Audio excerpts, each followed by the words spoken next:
Muy buenas noches, sean todos bienvenidos a Más Allá. En este momento estamos en directo para todo el país.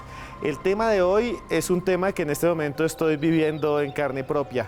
Cuando uno prepara estos temas, a veces piensa que en este especial le parece ficción, le parece más cercano racionalmente a la mentira, a la paranoia. El tema de hoy son las conspiraciones, esas conspiraciones que se cree dominan el mundo. El nuevo orden mundial, los Illuminati, también esas sectas extrañas creadas a partir de las logias masónicas, los masones mismos. Conspiraciones que han cambiado el mundo, que han dado, por ejemplo, la independencia de Colombia. Tal vez usted ya se ha enterado que nuestros próceres de este 20 de julio que acaba de pasar, Bolívar, Santander, Nariño, eran masones y que confabulaban unos con otros, llegando a producir lo que es Colombia hoy en día. Gracias a ese conocimiento, gracias al silencio, al secreto, lo pudieron hacer. Hoy, realmente y sinceramente pienso que hay algo real de conspiración, porque las personas que vienen aquí para hablar con nosotros, profesores destacados de muchas universidades, extrañamente no llegan. Hemos tratado de buscarlos a ellos y buscarlos también los medios para que lleguen rápido. No es nada del canal, tampoco es cuenta de ellos.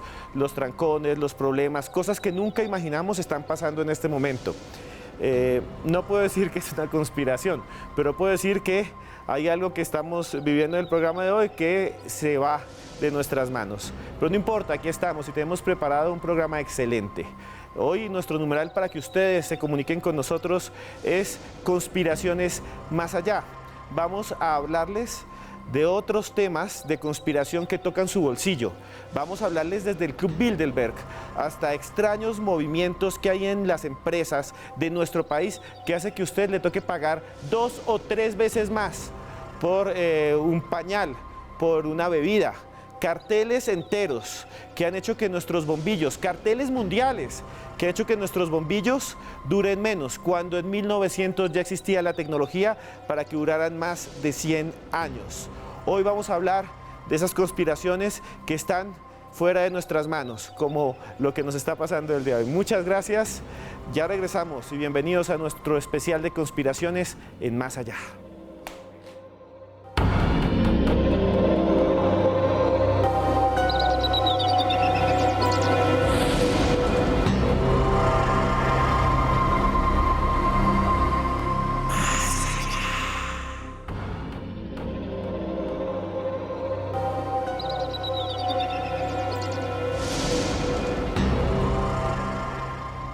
Masones, rosacruces, cofradías y órdenes herméticas, hermandades constituidas durante siglos para enfrentarse a la persecución y gobernar el mundo.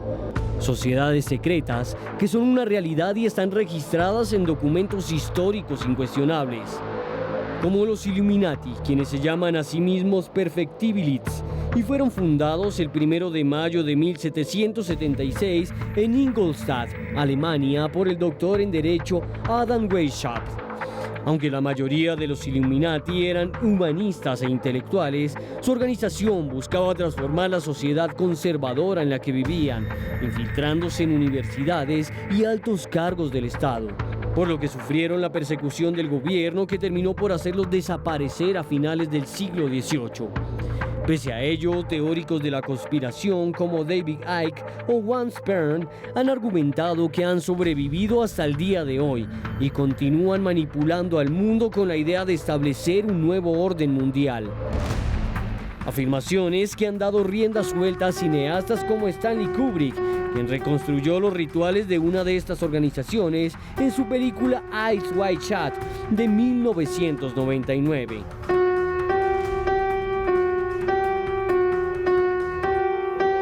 De igual manera, el filme Assassin's Creed de 2017, que se encuentra basado en un exitoso videojuego, se ha inspirado en el enigmático mundo de las hermandades clandestinas. Sin embargo, el mito parece estar lejos de mediáticos como estos y parece entremezclarse con evidencias contundentes que van desde los extraños símbolos del billete de dólar hasta extrañas congregaciones de millonarios y poderosos que han sido denunciadas por periodistas y activistas alrededor del mundo. Activistas como el cineasta norteamericano Aaron Russo, quien afirmó que el ataque a las Torres Gemelas del 11 de septiembre de 2001 había sido perpetrado por el nuevo orden mundial, para luego enfermar y morir en el año 2007. Toda esta palabra terrorismo es un fraude, es una farsa. Es muy difícil decir esto en voz alta porque la gente ha sido intimidada y no puede hablar. La gente que habla va a decir que está loca, pero la verdad debe salir a la luz. ¿Paranoia colectiva o realidad? ¿Somos seres libres e independientes o existe una conspiración mundial para convertirnos en esclavos de un puñado de individuos? Para algunos no caben preguntas, pues ya lo somos. Bueno, conspiraciones que se salen de alguna manera del libreto, desde las Torres Gemelas, los Illuminati. Las películas también hablan de una exageración, de una ficción. La gente muchas veces piensa que esto tal vez es solamente como les había dicho, una película de Hollywood y pues tiene de dónde sacarlo, porque imagínense, viendo cosas como Assassin's Creed, que es muy bueno, yo ese videojuego lo terminé, pero que hablan de estas conspiraciones globales, de las antiguas cofradías, de las hermandades secretas. Pero si vivieran todavía, si estuvieran entre nosotros, si todas estas no fueran sino nada más que una parte de una gran conspiración global que no conocemos y que gobierna toda nuestra vida. De eso se trata nuestro programa de hoy. Nuestro invitado principal ya ha llegado, nuestro otro invitado no ha llegado, tal vez sea la conspiración de los huecos de Bogotá o la conspiración del trancón o hay algo más, no sé, pero fue muy difícil, pero nos acompaña el profesor Suitanish, profesor de la Universidad de La Sabana. Muy buenas noches. Un gusto hablar de estos temas tan interesantes para los que nos gusta la política y la ciencia política ficción. Sí, parecen algunos ciencia ficción, pero cuando uno empieza a mirar los hechos, los documentos, profesor Fernando Suitanish, aparentemente empiezan a salir cosas que son reales. Es que hay, como vamos a ver más adelante, clubs que existen. Hay logias que existen y hay documentos que eran secretos hace muchos años que muestran que sí tuvieron injerencia en el gobierno del mundo. Vamos a ver cómo hechos como la invasión a Afganistán, la crisis de los Balcanes, la subida o bajada del petróleo, que son hechos que surgen en la historia, pero que a lo mejor no surgieron de manera tan espontánea, sino que por algunas directivas que dicen que manejan el mundo como un tablero de ajedrez. O sea, hay personas que están de acuerdo con esto y hay algunos que dicen que es ciencia ficción. Vamos a ir viendo algunos hechos puntuales y fíjese que una vez leí algo hace 2 años que me llamó mucho la atención.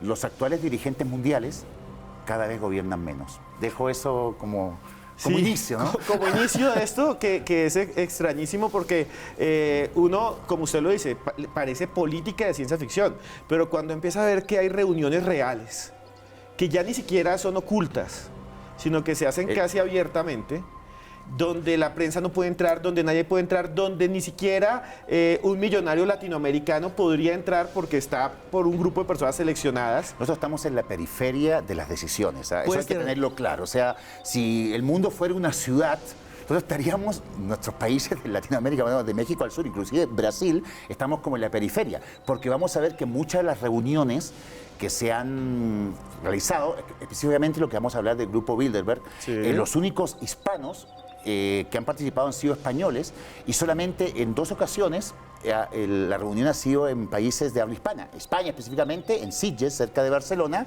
y en Torremolinos. El resto ha sido en países anglo o en otro tipo de países, pero no, nosotros no, como que no estamos en la fiesta, ni en la repartición de la torta, ni nos preguntan.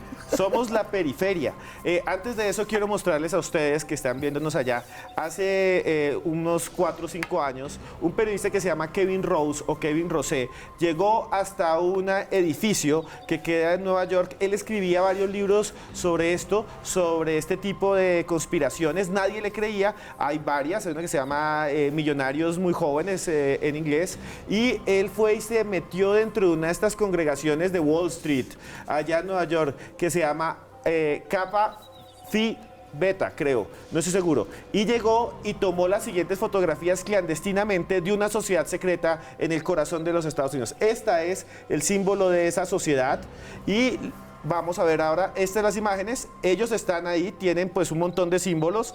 Él dice que pues al poco tiempo lo sacaron, que los nuevos los hacían vestir como mujeres, ellos después dijeron que era un juego, y aquí tienen varios de estos millonarios del mundo. Esta información salió a un montón de periódicos, pero solo Russia Today, RT, la contextualizó, porque tal vez es enemiga de estos círculos, no están ahí, y pudo sacar la foto. Fueron encontrados que estos señores son dueños de un montón de medios de comunicación y además son dueños de un montón de casas de bolsas de valores. Lo interesante es que él dice que él escuchó que dentro de las conversaciones habían cosas como hay que quebrar a tal empresa en la bolsa para que pueda ganar tanto dinero otro. El señor, pues, como ven aquí, tuvo que salir un tiempo y en Rusia se publicó la información. ¿Puede haber esto puede ser verdad o es simplemente un montaje? O sea, ¿puede ser verdad que se reúna la gente poderosa y decir vamos a inflar los precios, bajar los precios y vamos a conspirar aquí en el mundo, profesor? Hay un periodista ruso, Daniel Stulin, que ha escrito bastante sobre esto, específicamente sobre el Club Bilderberg. Tiene 3 textos, yo traje 2. El Club Bilderberg es un grupo de políticos de alto nivel, empresarios, comerciantes, que se están reuniendo desde el año 54. Se llama Club Bilderberg porque la primera vez que se reunieron fue en Bilderberg, un hotel que está ubicado en Holanda. Y fíjese usted que estas reuniones se hicieron habituales desde el año 54 en adelante. Sí, señor. Pero respetuosamente se fijan y se juntan una vez al año. Hay un grupo de personas que van siempre, bueno, se van reemplazando a medida que van falleciendo, y hay invitados de acuerdo a la coyuntura. Por ejemplo, ha estado David Rockefeller, ha estado Henry Kissinger, que construyó la política exterior norteamericana durante gran parte de la Guerra Fría.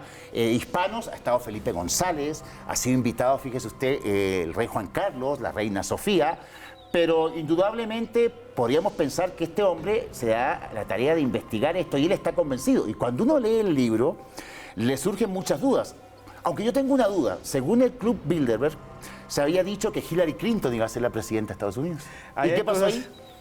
Eso es lo que están diciendo también, porque es que el señor Donald Trump no hace parte. No. Esto lo hablamos tal vez en un programa de radio hace mucho tiempo. Donald Trump no hace parte de ninguno de estos grupos y por eso tiene también una oposición muy fuerte, porque él no es masón como muchos presidentes de Norteamérica, como el mismo Obama. Hay unos videos de Obama saludando al presidente Peña Nieto de México y haciendo el saludo masónico.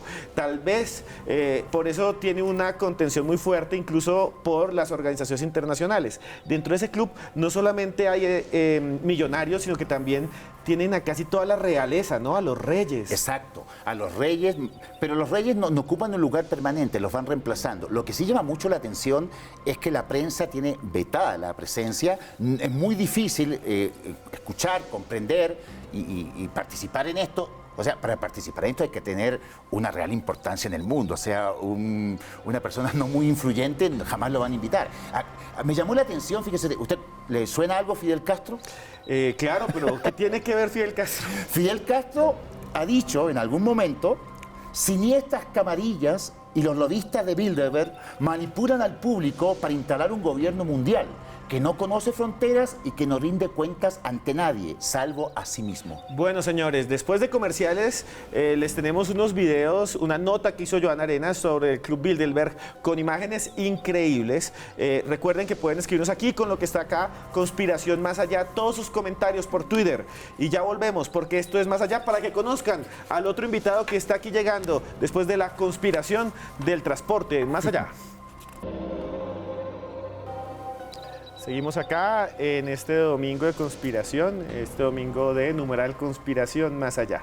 Y si ahora estoy más tranquilo y hablo más despacio, es porque parece que hemos terminado con la conspiración del transporte y aquí está el profesor Ricardo Forero, que ha llegado acá hasta los estudios en vivo de Red Más Televisión. Muy buenas noches, Ricardo. Muy buenas noches, Esteban. Un placer estar contigo. Bueno, ya Ricardo nos va a contar, junto con el profesor Suitanich, todas las historias acerca de estas extrañas agrupaciones que parecieran buscar un nuevo orden mundial.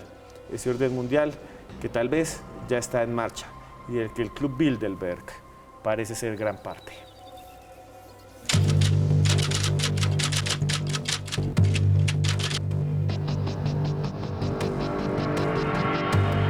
Los electos miembros de uno de los clubes más influyentes del mundo, el Bilderberg, ya están en Sitges. Allí se reúnen este año presidentes de empresas, jefes de Estado y representantes de las monarquías europeas para debatir sobre economía y política. Todos se reúnen y mantienen a los medios y a todo el mundo por fuera de sus reuniones.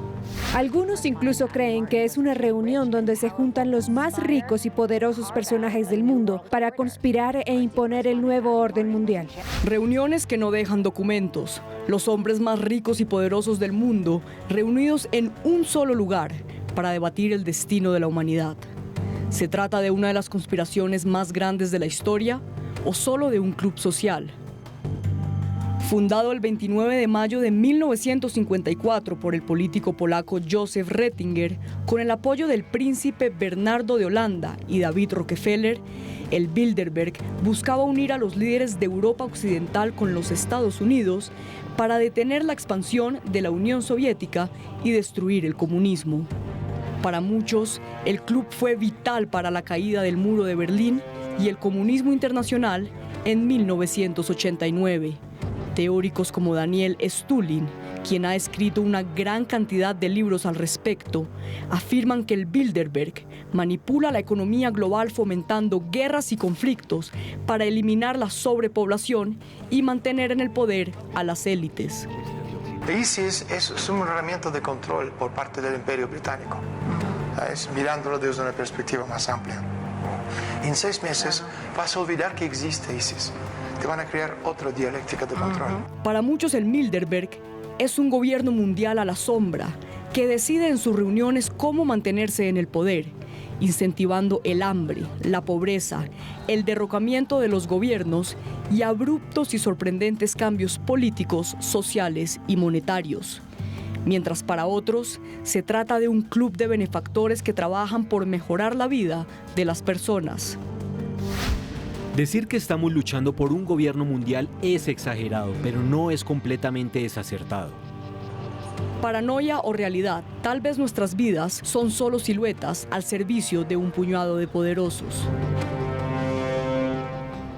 ¿Existe un grupo que pueda dominar el mundo en pequeñas reuniones? ¿Son los culpables de los conflictos globales solo para que los más ricos y poderosos sigan con sus beneficios? Para eso hemos traído 2 profesores que en sociología y en política internacional saben muchísimo, son muy versados. Profesor Forero, ¿qué tanto hay de probabilidad de que existan estos grupos como el Bilderberg? Bueno, en términos generales, pues obviamente no solamente existe una probabilidad, sino que existen. O sea, estos grupos son grupos de poder, son grupos de élites mundiales, como acertadamente lo anotaba la nota, que obviamente buscan proteger sus intereses y buscan tener, digamos, influencia en la política internacional, en el orden internacional propiamente, desde una perspectiva económica, política, geopolítica también, y ahí se interfiere una gran cantidad de actores propios de la situación de poder que estamos viviendo en un mundo globalizado. Están las grandes empresas, están los sectores de poder económico más fuertes, están los grandes medios de comunicación a nivel mundial, digamos, que está integrado, digamos, desde el grupo Prisa hasta el New York Times, digamos, en procesos generales. Y esto pues manifiesta cómo esas estructuras de poder pues están teniendo una influencia notable en cada uno de los procesos que estamos viviendo. Profesor Suitach. Y ellos podríamos decir que estratifican un poco el mundo en sectores y en barrios. Indudablemente China, Japón, Europa Occidental, Estados Unidos, Canadá ocupan un lugar protagónico. Pero también vemos tristemente que hay lugares del mundo que no ocupan ningún lugar de nada. Se habla incluso del cuarto mundo, que son sobre todo países del África subsahariana, donde la gente muere en conflictos, en guerras, muere de enfermedades que el mundo superó hace 200 años. Aquí en estos países como Mozambique, como Níger, como Burkina Faso, la gente muere y a nadie le importa. Y esta estratificación está de acuerdo a los intereses que estos grupos manejan. Un ejemplo muy práctico de cómo se podría aclarar. En plena Guerra Fría, Cuba es el único país con un gobierno comunista establecido por manera violenta en América. Y en Chile se elige democráticamente un gobierno marxista, el de Salvador Allende. Y se dio todo, el precio del cobre, se dio todo para que Salvador Allende cayera. el mundo occidental, los grandes capitales, no se podían permitir que un gobierno marxista por votación popular triunfara.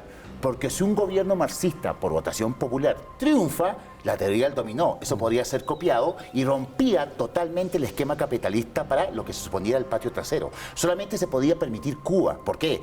Porque Cuba estaba protegido por la Unión Soviética. ¿Por qué la Unión Soviética no protegió a Allende y a Chile? Primero, porque Cuba estaba mejor ubicado geopolíticamente, muy cerca de Estados Unidos. Y segundo, la Unión Soviética tenía cobre.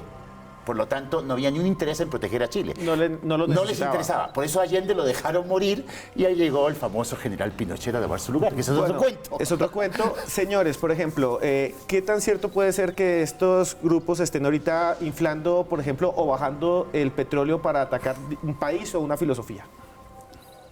Una de las cosas complicadas de las organizaciones secretas y de estos clubes es que tienen un enorme poder y a veces no sabemos hasta dónde su nivel de influencia porque se basa en el secretismo. Entonces no tenemos fuentes confiables, sabemos de la enorme fuerza que tienen. Pero por ejemplo en el caso que tú señalas, Esteban, el Club Bilderberg estuvo fuertemente ligado a la crisis del petróleo de los 70s. ¿Sí? Estuvo muy ligado, digamos. Que fue la crisis en la cual escaseó el petróleo en el mundo, en los mismos Estados Unidos subieron el precio y se volvieron ahí ricos todos los países árabes, incluyendo Venezuela, que en ese tiempo eran un montón de desierto y se transformaron en lo que hoy es. Lo que son las petromonarquías de Oriente Medio. Hay una gran tensión geopolítica militar contra Israel por parte de los países del Medio Oriente y en esa tensión que se da se dice que el Club Bilderberg tenía información clasificada meses antes y que sabía que los países de la OPEP, que es digamos esta organización de productores de petróleo, iban a usar como carta de presión geopolítica disminuir sus cuotas de petróleo para que se aumentara el precio. ¿Eso puede estar pasando hoy en día? La pregunta que uno se hace es la guerra de Rusia con Ucrania. La salida del Reino Unido de la Unión Europea. Y como que uno empieza a preguntarse muchas cosas. Pero ¿qué sucede? El periodista Daniel Stulin, como varios más que escriben sobre este tema, continuamente por muchos medios de comunicación son tachados de locos, de fantasiosos. Entonces es muy difícil afirmar categóricamente que hay razón porque muchos de estos autores son desacreditados intelectualmente. Entonces ante eso pues es muy difícil. Pero fíjate tú que los temas, como muy bien decía el profesor, son bastante secretos. En algún momento le preguntaron a Felipe González y a Rodríguez Zapatero, bueno, usted fue, ¿sobre qué hablaron? Ellos evadieron y no dijeron nada. Estamos hablando del presidente del gobierno español. Cuando el periodista volvió a insistir, pasemos a otro tema. O sea, no sé si por miedo, por prudencia, pero nada se sabe. Incluso muchas veces ha asistido la reina Sofía y la reina Sofía jamás se ha manifestado frente al tema ni frente a los tópicos que se han tratado aquí. O sea, esto es bastante misterioso y nadie se ha ido de boca, que yo conozca, ¿no? Nadie ha cometido el error y si lo cometiera de pronto no sobrevive. Entonces, no, es en serio, porque si es algo tan secreto, profesor Forero, ¿esta forma de organizarse como sociedades secretas es nueva en la historia o ya había existido algo? No, tenemos antecedentes históricos con diferentes matices dependiendo, digamos, la situación.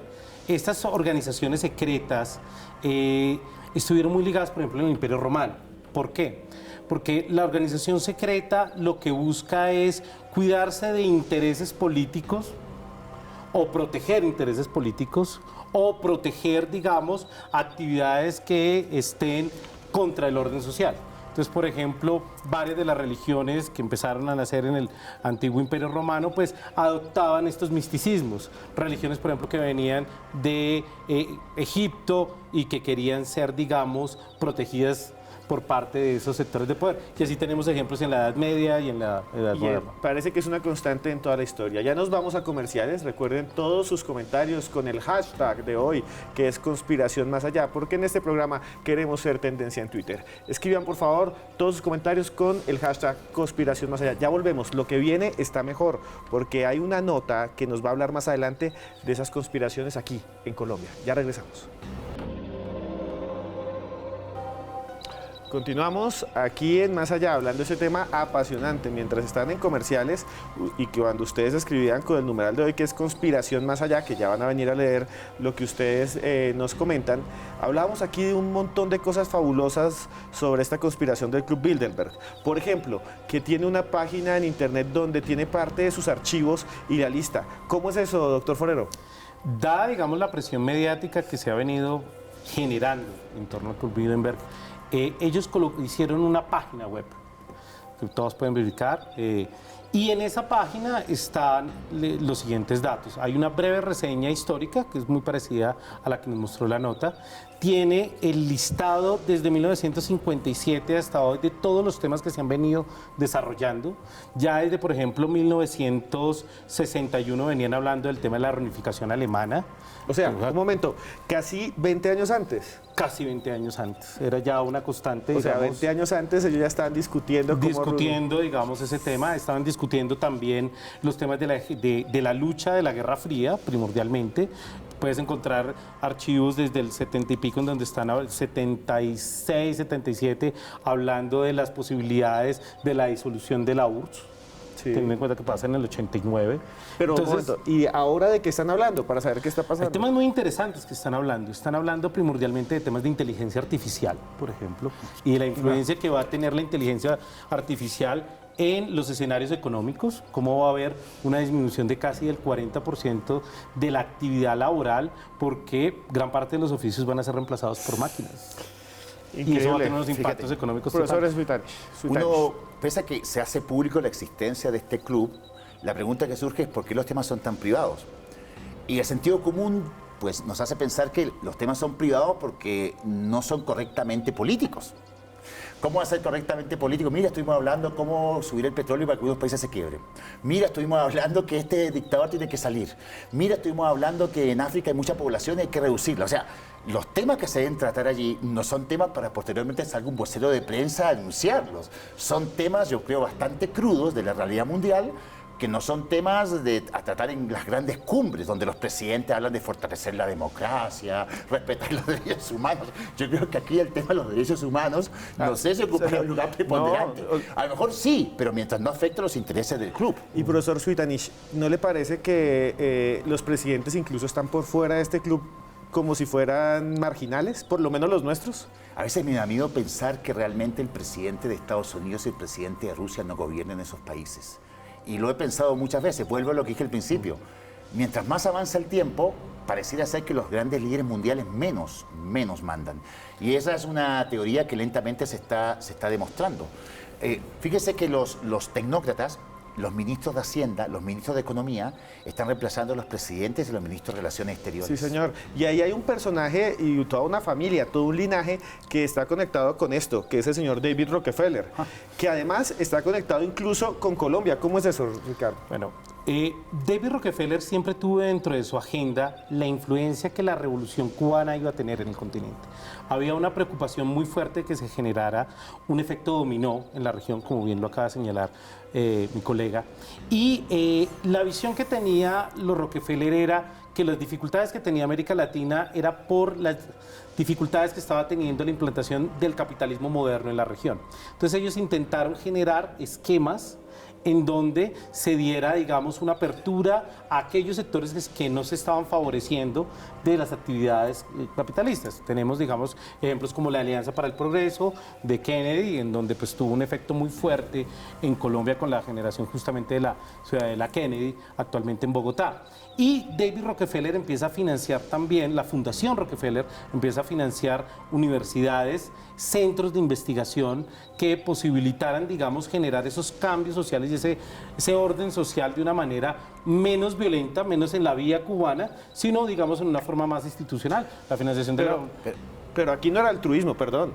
Lo que quería el señor Rockefeller, que lo estaban viendo en imagen, era parte de su escenario. Era parte de geopolítica, de control. De conservar los intereses de la élite norteamericana en la región y sabiendo, digamos, el poder que estaban teniendo las universidades, porque en los 60 empezó a haber una gran explosión universitaria. Fíjese usted el término globalización. Sí. Algunos teóricos han dicho que la globalización, en cuanto al fondo, nadie estaría en contra. Sería beneficiosa para el mundo.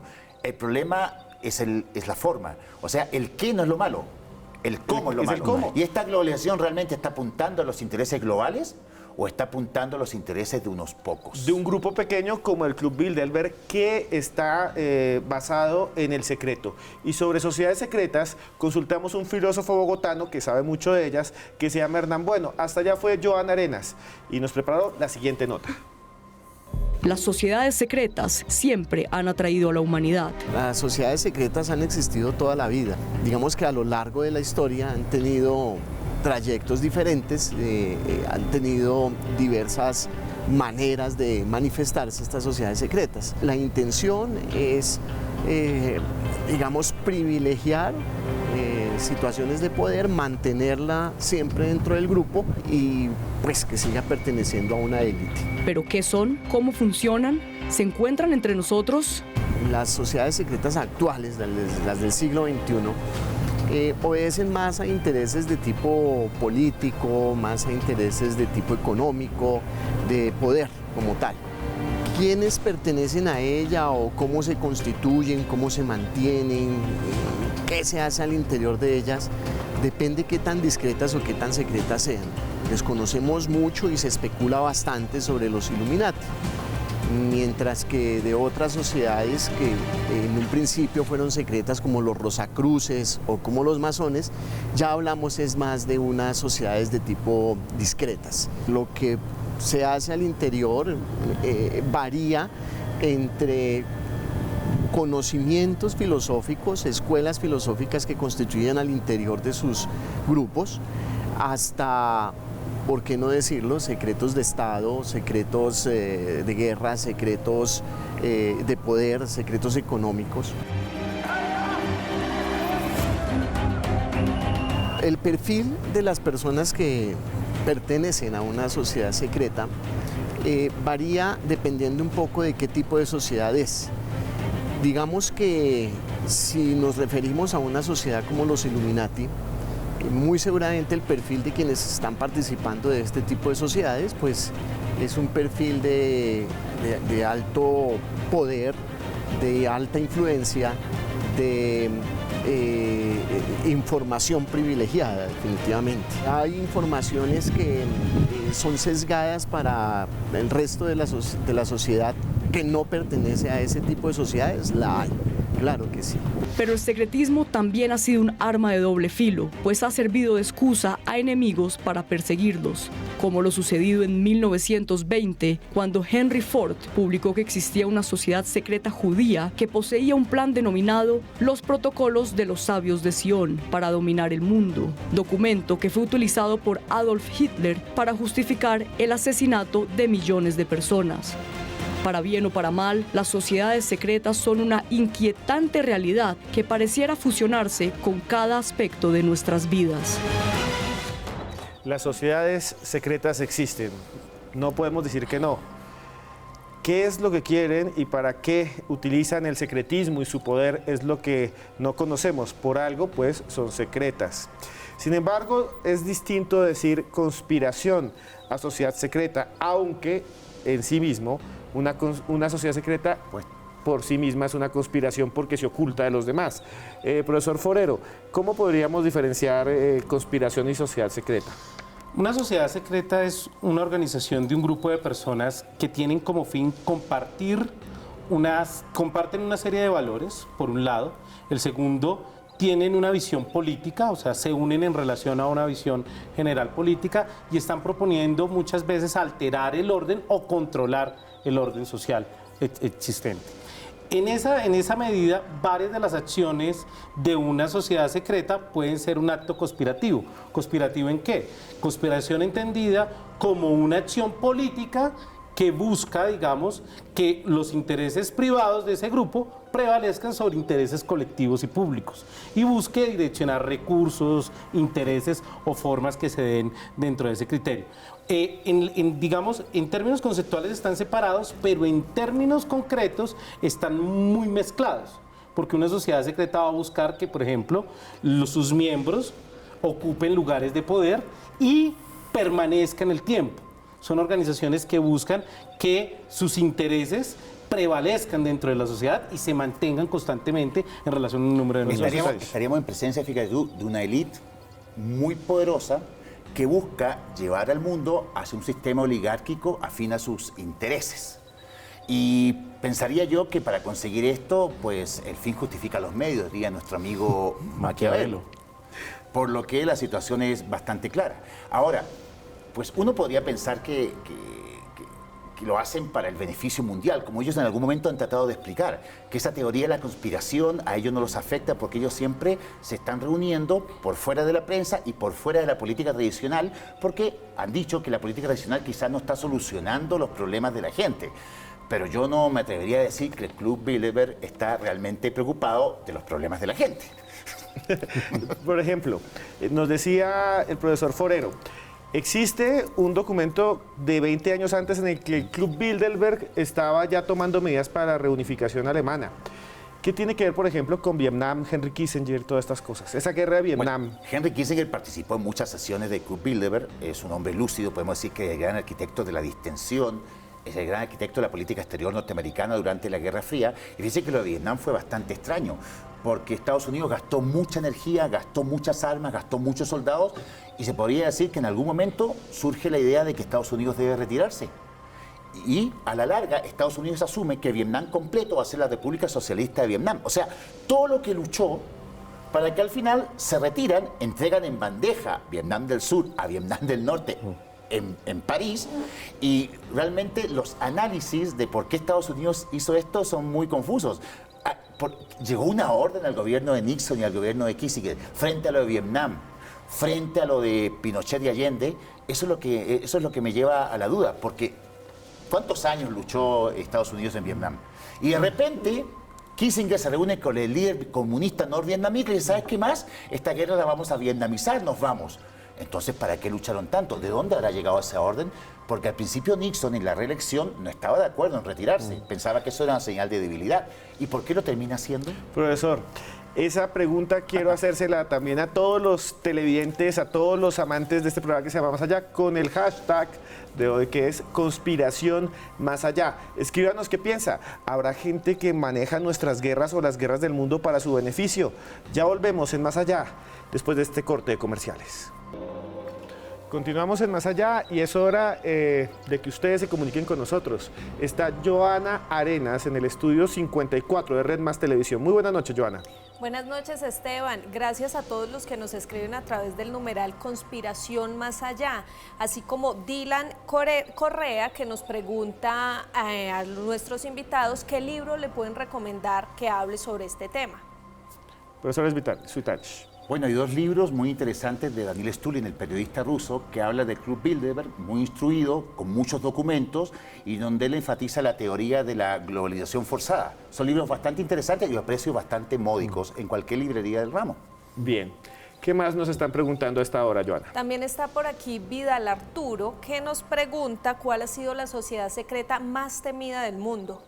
No sé, ¿ustedes si tienen alguna? ¿Algún candidato? Sí. Está el Bilderberg, los francmasones fueron muy temidos por mucho tiempo. Los Illuminati, los templarios, los Illuminati, bueno, hay cantidades, hay muchas más. ¿Qué más, Joana? ¿Qué más nos están diciendo? Alex nos está preguntando cuál es la importancia de los rituales dentro de una sociedad secreta. No hemos manejado mucho el tema el día de hoy, pero sí es una característica importante dentro de estos grupos. Profesor Forero. Los rituales cumplen un papel muy importante en términos de identidad de la sociedad secreta, y también en términos de generar mecanismos psicológicos de adaptación a un grupo por parte del individuo.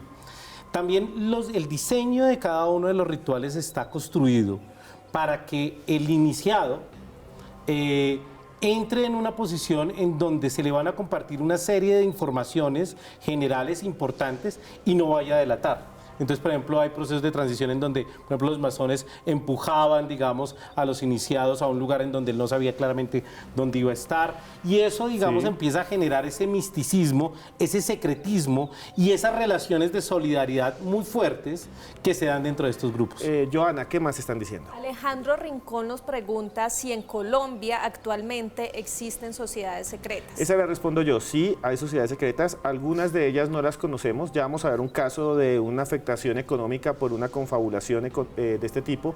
Hay otras que ya se hacen públicas, como los Rosacruces, como ya vimos en el documento anterior, en la nota anterior, o los masones, que hicieron parte de la Fundación de Colombia. ¿Algo más, Joana? Por último, Esteban, está Popayor, que pide que por favor le recomienden una serie de televisión donde se hable de este tema. Allí los dejo a ustedes. En Discovery Channel había una muy buena que hablaba sobre estos casos, ¿no? Sociedades Secretas se llama, la pueden conseguir en YouTube, es bastante interesante, hace un análisis global de las implicaciones de las sociedades secretas desde el Imperio Romano hasta hoy, muy centrado en el caso norteamericano, que es muy interesante. Bueno, muchas gracias, Joana, por estar ahí, tan lejos y tan cerca al mismo tiempo. Pero bueno, aquí en Colombia también hemos tenido casos y quiero que vean cómo nuestra vida se ha afectado por confabulaciones, incluso que vienen de afuera, otras que hacemos nosotros mismos, en la siguiente nota. Aunque muchos piensen que el Club Bilderberg y los Illuminati son el producto de mentes trastornadas y paranoicas, existen pruebas que confirman que organizaciones transnacionales, establecidas por ricos y poderosos, manipulan en el mercado con la intención de controlar la economía global. Organizaciones como el grupo Phobos, cuya existencia fue comprobada luego de que se descubriera media docena de documentos en Alemania a finales del siglo XX. Creado el 23 de diciembre de 1924 por los propietarios de empresas como Osram, Philips y General Electric, Phobos controló la fabricación y ventas de bombillos durante el siglo XX. Sus principales acciones fueron perseguir a pequeños fabricantes, hostigar inventores y científicos y reemplazar a los modelos tradicionales que podían durar hasta 90 años por los actuales que tienden a dañarse o fundirse en poco tiempo. Tristemente, nadie pagó por las acciones de Phobos y muchos de sus miembros murieron rodeados de lujos, mientras la contaminación generada por sus productos se acumula en los 5 continentes. Pero no solo los bombillos que utilizamos fueron manipulados por los acuerdos de una sociedad secreta. En el año 2013, la Superintendencia de Industria y Comercio descubrió que algo extraño sucedía con los precios de los pañales en Colombia. Un informe de una delegada de la Superintendencia de Industria y Comercio recomendó sancionar a 3 empresas por el llamado cartel de los pañales. Más de 700 correos se han constituido en la prueba reina de la Superintendencia de Industria y Comercio para sancionar a las empresas Kimberly, Tecnoquímicas y Familia por el cartel de los pañales. La investigación adelantada por la Superintendencia de Industria y Comercio se inició a finales del año 2013 y contó con la colaboración de Kimberly como primera empresa delatora. Aunque nos parezcan ficciones y fantasías, las conspiraciones económicas y las sociedades secretas existen y afectan nuestras vidas. Casos como estos son un pequeño ejemplo de lo que se mueve entre sombras y que tal vez dirige nuestro destino. Lo que acaban de ver es para mí impresionante, porque estábamos hablando de una cosa macro que es el Club Bilderberg, que obviamente nos afecta. Aunque nosotros estamos en su periferia, nos va a afectar todavía más porque no les importamos, según la mayoría de los escritores y periodistas. Y esto que pasa en nuestro país, durante todo el siglo XX, los bombillos que se fundían eran tecnología obsoleta, porque desde 1910 ya había la tecnología para construir bombillos que duraran 100 años, sino que por los fabricantes fueron escondidos, destruidos y las patentes compradas para que nunca fueran producidos, para ellos seguir ganando. Lo mismo pasó aquí, en Colombia, con los pañales, por eso valían 20% más. ¿Qué podemos hablar de esto? Fíjate el asunto del SIDA en el África subsahariana. Muchas multinacionales europeas y del primer mundo han manifestado que las multinacionales no son organismos de beneficencia pública. Por lo tanto, los países pobres que no tienen los recursos no podrán acceder a los medicamentos. Y esto incluso por un directivo alemán dijo que eso era lo más normal en la economía de mercado, que simplemente podrán acceder a estos medicamentos los que puedan pagar por estos medicamentos. Eso suena pues muy comercial, muy lógico, pero suena terrible. Claro, porque o sea, el que pueda pagar vive, el que no paga se muere. Y esos países no van a poder nunca pagar. Por lo tanto, esa gente morirá y no vemos que el mundo esté trastornado porque esa gente muere. En el Congo, el antiguo Zaire, el 80% de la población va a morir de eso. Y no parece que sea noticia a primera plana. Y lo mismo también dicen que hay una conspiración, volviendo al VIH, cualquiera de los dos que quiera hablar de esto, que por qué está todo el VIH concentrado, por ejemplo, en África. Que eso realmente es... Sí, realmente es muy interesante Creo que para la opinión pública es absolutamente claro que en la economía mundial el papel que tienen las multinacionales es mucho más fuerte que la que puede tener cualquier Estado nacional. Hoy pues, probablemente el poder que tenga una multinacional como Google o como Monsanto frente a lo que puede tener un país africano o demás, o Novartis, que es justamente una de las grandes, o Bayer, que también está invitada, al Kurt Birenberg, su dirigente, su director de la multinacional Bayer, está en este club. Pues, digamos, la gran preocupación que se tiene en términos democráticos, porque es una inquietud democrática, es que estos escenarios es donde se está decidiendo la vida cotidiana de las personas. Medicamentos, productos de higiene, cada uno de esos escenarios está siendo controlado para proteger intereses cada vez más oscuros y nefastos. Piensa tú que el África subsahariana, lo que se llama el África negra, excepto Kenia, Nigeria y Sudáfrica, el resto de otros países subsaharianos aporta menos del 1% de la economía mundial. Ese dato ya te aclara muchas cosas. Y yo aquí les hago la siguiente pregunta. ¿Qué tal que no sean tan malas, que es más prensa mala, que realmente estén ayudando al mundo? ¿Es posible? Pues realmente, si fuera así, por lo menos los comunicados que ellos lanzarían, pues mostrarían impactos globales mucho más concretos. Este tema del secretismo da muchas suspicacias en términos globales. O sea, ¿por qué su agenda y las discusiones que se dan son secretas?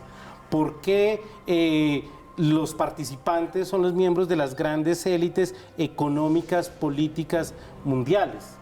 Y teniendo en cuenta los niveles de concentración de riqueza y de poder, pues es absolutamente claro que estos grupos de élite pues van en contravía de los intereses de las mayorías. Hay un componente ideológico, el neoliberalismo, la globalización, un mundo transnacional. Aquí el concepto nacionalista está mandado a recoger. O sea, uno llega con un discurso nacionalista a Bilderberg y a la media hora los van sacando. Por eso no está ahí. Por eso no está ahí, esa es una de las razones. Acá estamos hablando de un concepto transnacional, globalizante, de grupos económicos. Aquí el concepto de Estado-nación, como bien decía el profesor, está mandado a recoger. Bueno, profesores, nos queda una última intervención de cada uno para que nos digan su opinión final. Profesor Fuera. Dos cosas rápidamente. La primera es, en la reunión que se celebró este año, uno de los temas centrales fue una reunión extraordinaria para que el Club Bilderberg viera cuáles habían sido los impactos y los resultados de los últimos 4 meses de la administración Trump. O sea, era la administración Trump dándole información generada por exasesores, el miembro del Departamento de Comercio, el exdirector de la CIA, Pedras, que empezaban a buscar estos criterios. Muy bien. Profesor Fernando Suitanes. La visión positiva, que siempre en estas reuniones los mandamases del mundo en materia económica y política podrán decir lo que realmente piensan. Eso es positivo genéricamente. Pero la pregunta que me hago yo, ¿eso es positivo para nosotros? Bueno, una incógnita que nos queda a todos y a ustedes. La otra semana volvemos aquí a Más Allá en directo. Vamos a tener un tema increíble, las psicofonías. Por ahora los dejamos. Nos vemos, que la noche avance y recuerden que por más lejos que andemos siempre vendrá un más allá.